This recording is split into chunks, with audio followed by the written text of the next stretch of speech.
para mata-mata, esse time que vai brigar 180 minutos, para mim ele briga de igual para igual com qualquer um.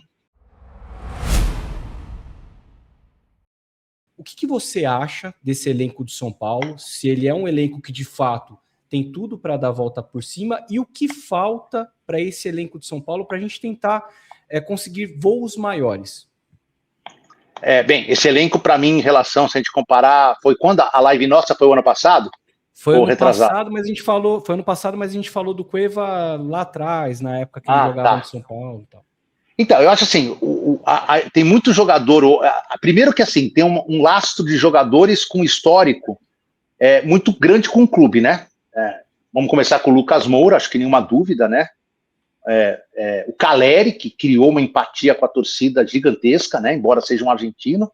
O Luciano também, eu acho que tem uma empatia gigante, principalmente com a arquibancada, né? O Luciano é um cara empático com a arquibancada. Às vezes você vê até na rede social algumas críticas pelos cartões bobos, tal, mas na arquibancada ele tem uma empatia inacreditável.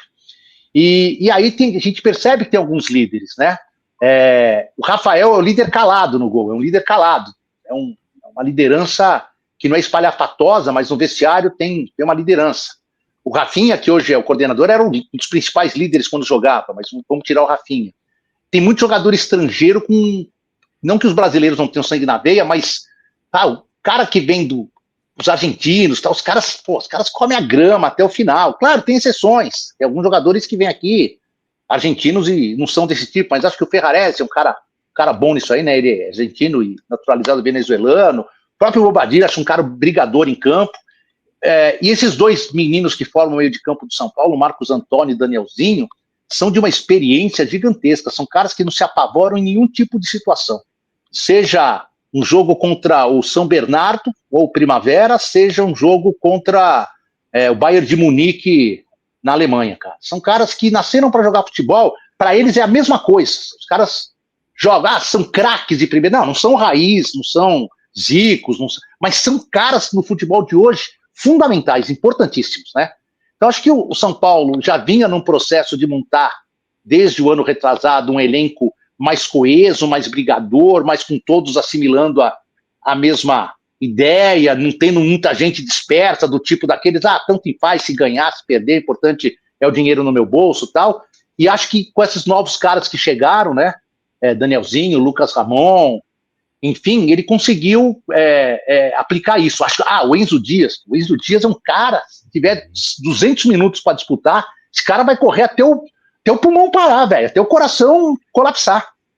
Mas tecnicamente ele não é o Serginho. Não é o Serginho, mas é o Enzo Dias que vai... Se o técnico der a função para ele vai fazer essa função, missão dada, missão cumprida. Então acho que assim, o elenco tá mais casca grossa. E aí tem a molecada que vai olhar e ver esses caras, vai falar, para vencer eu tenho que fazer o mesmo. Para brigar por uma posição eu tenho que igualar. Eu acho que tem tudo isso. E aí você tem um técnico que é um nome gigantesco, o Crespo, um cara, como volto a dizer, né, para quem é da minha geração, um cara que você tem que olhar assim e tá até agradecido de poder estar participando de algo ao lado dele pelo tamanho que ele é na história do futebol. Então eu acho que esse time está mais cascudo. Tecnicamente, claro que o São Paulo não tem, por exemplo, o banco de reservas do Flamengo. Não tem, não adianta, isso né, quem que tem o banco de reservas do Flamengo? Nem o Palmeiras tem o banco de reservas do Flamengo. Mas, cara, você tem um time que vai brigar, talvez seja difícil para 38 rodadas igualar. Mas para mata-mata, esse time que vai brigar 180 minutos, para mim ele briga de igual para igual com qualquer um. Então, já até respondo, não sei se era a pergunta de vocês. São Paulo é mais para Copas do que para campeonato de pontos corridos. Você acha que esse elenco tem o mesmo brio do time que foi campeão da Copa do Brasil, 2023? Acho que tem, porque assim, não é uma base completa, mas tem muita gente de lá ainda, né? Tem muita gente. O Arboleda tava, o Rafael tava, quem mais? O Caleri tava, o Luciano tava, o Lucas tava. Você vai começar a procurar, a base tava.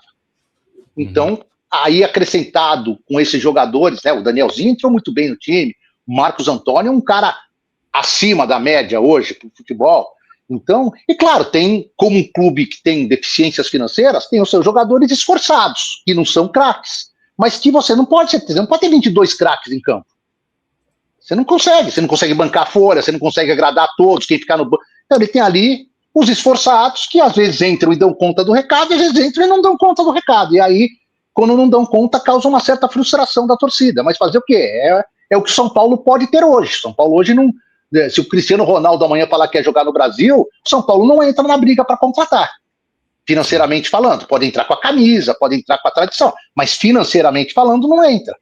Mas se de repente um jogador que também é bom lá da seleção portuguesa, mas não é o Cristiano Ronaldo, talvez dê para o São Paulo brigar, entendeu? Então acho não que é Cedric, isso. Né? Não, mas cara, o Cedric, eu sei que a torcida pega muito no pé dele, e eu acho que o São Paulo errou a fazer um contrato muito longo com ele.